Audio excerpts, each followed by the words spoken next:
guys know what time it is. Welcome back to Max 3 Picks, baby. 2024 season. Let's kick it off right. Listen, man, I've been gone for a while. Hope you guys enjoyed your summer. But guess what? It's September, week 1 of NFL football. We're going to get straight to my best top 3 picks. You know how we do. Yeah, let's get it, man. Let's cash these tickets, baby. You know what time it is. Let's get straight to my picks, man. Oh, listen, guys, I could not wait to get here. But right before we get to my picks, I could not wait to get here to this NFL season. Listen, man, betting NBA is cool. Betting MLB is cool. Betting hockey's cool. But it's nothing like cashing that NFL ticket. I don't care what anyone says. The thrill of cashing that NFL ticket when you know you on the right side is no better ticket to cash. So, hey, I'm back, baby. Let's get it.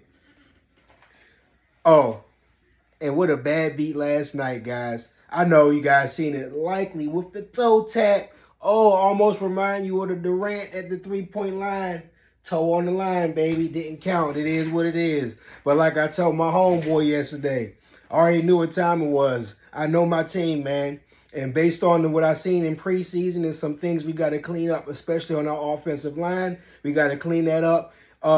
Tell me this. Why do we pay Derrick Henry all that money if Lamar Jackson still had to rush for over 100 yards last night and Derrick Henry didn't even get 50, I don't think? Tell me that, guys. One thing the Chiefs are good at playing the Ravens against, they always get us out of character. We stopped running the ball too early. We didn't stick with the plan. Once we got down, Ravens did what they always do against the Chiefs. They panic, and the Chiefs have a habit of taking us off our game plan. Hopefully, we learn from that mistake this year. I do feel as the season progresses, the Ravens will gel with the offensive line and the Derrick Henry and Lamar, all of that will gel together. But, hey, man, that boy Likely, he's a baller, man. He's what Darren Waller was supposed to be for us before, you know, what happened with Darren Waller and his issues before he went to the Raiders. He's listed as a tight end, but that boy plays like a big body wide receiver, almost like a guy we used to have back in the day named Anquan Bolden, a.k.a. the Horse, catching big plays down the field with that big body. I was definitely, disappointed the Ravens lost, but not going to lie, I had my money on the Chiefs, so I cashed that ticket. It is what it is. Tell you like I told my homeboy, it's not about who you like. It's about cashing these tickets, baby. Let's cash them. Let's get straight to my picks this week. Week 1, 2024 NFL season. We're going to kick it off with Falcons versus the Steelers. Steelers coming down to Atlanta. Arthur Smith. Is this the big revenge game for Arthur Smith?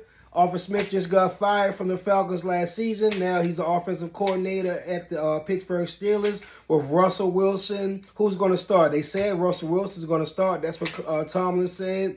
But you also got Justin Fields in the background. Now, listen, this is just out. I read an article today said Russell Wilson, he had aggravated a thigh issue he aggravated in training camp in the offseason. This issue had arose yesterday, and he's dealing with a thigh injury again. So right now, he's still expected to start against the Falcons, but you guys keep your eye out for that. But anyway, the pick I like on this game is actually the under. Under 42 is where the line is at right now, and I like the under in this game for a couple reasons. One reason is the reason I just stated with Russell Wilson.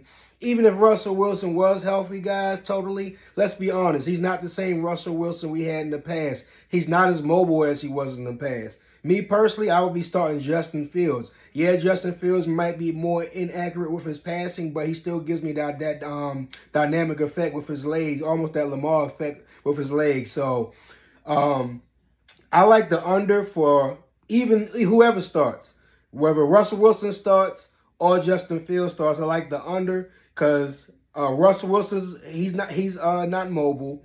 Also, Kirk Cousins on Atlanta, he's coming off an Achilles injury, something I know about well. And when you come off that Achilles injury, even though, yeah, you might can walk, you might can jog, you might can run, but playing a sport, you just can't bounce back playing sports. It takes time, to get that footing back, to have that confidence in your footing.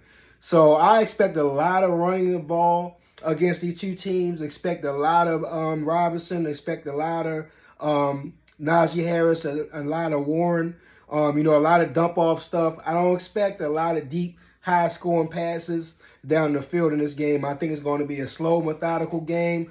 You got TJ Watt blitzing in with that Steelers defense. Atlanta defense had got beefed up. You got my boy, I can't think of his name. Oh, I'm terrible. He just left the Patriots. I'm terrible. I can't even think of his name right now. But you're going to have him coming down there off the edge. Oh, Matthew Judon. Matthew Judon just got signed to Atlanta, so he's going to be coming off the edge. So I think this game is going to be a more slowed up type of game. Both teams try to fill each other out. A lot of field goal kicking, a lot of running the ball. So give me the under 42 with Falcons versus Steelers. Next pick I like. It's going to be Raiders at the Chargers. Give me the Raiders +3. This game to me is basically a pick'em game. It's at 3. That means this game can go either way. So I'm going to take the points with that. Listen, guys.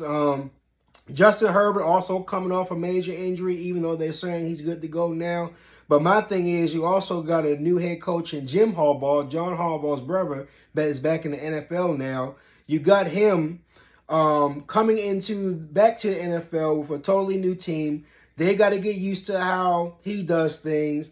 The Chargers aren't the same Chargers. They lost a few key pieces. They lost Austin Eckler. They lost Keenan Allen and another few pieces on offense. They did pick up Gus Edwards and J.K. Dobbins from the Ravens. But again, I like Gus Edwards and I like Dobbins. But Dobbins is also coming off a major leg injury that they says he's healthy, but again, you're not just going to run for 100 yards coming off that type of injury. So again, I like the Raiders to keep things close here and even not only cover but also win this game outright.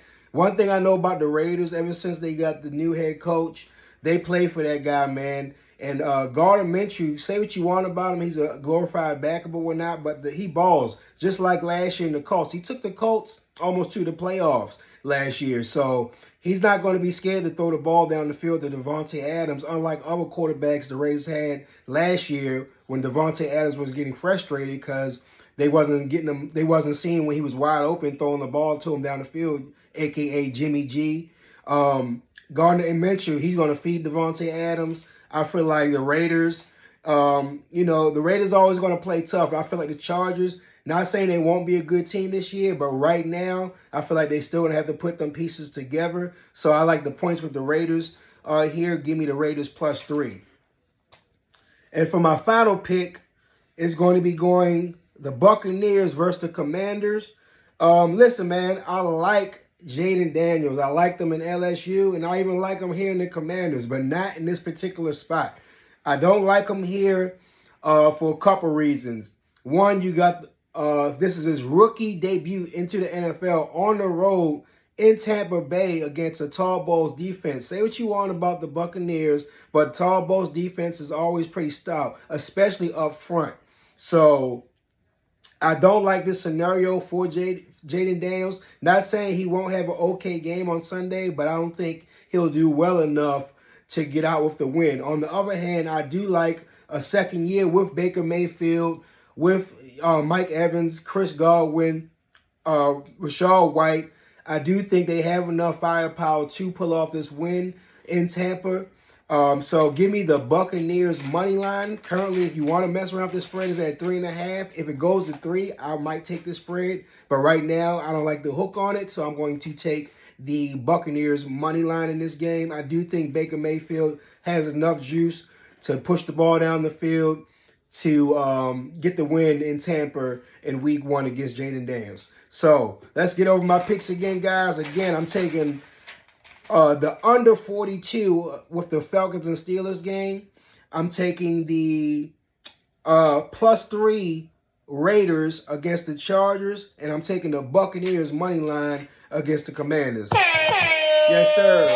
We cashed all 3 of these tickets, man. Listen, remember I always tell you guys, you can bet these things single tickets, you can bet these things parlay, or my favorite, you can put it in a round robin and ain't got to worry about nothing. So, hope you guys out there cashing them tickets. Let's get this money, baby, Week 1. Listen, don't spend your whole bankroll on Week 1. I know a lot of you guys be going hard. You're so excited because NFL's back, and you blow your whole bankroll in week 1, and now you trying to re-up for week 2. Listen, guys, we got a long season. Slow roll your bankroll, build it up until at least get to the playoffs. So then you start dumping your, all your money, because then your games are not, not gonna have a plethora of games to play anymore. You're only gonna have a couple of games to put your money on. So don't blow your whole bankroll in week 1. That's a Max 3 pick saying. Don't blow your whole bankroll. But listen, man, I'm out of here. Y'all boys and ladies be cool out there. Peace. Max 3, I'm out.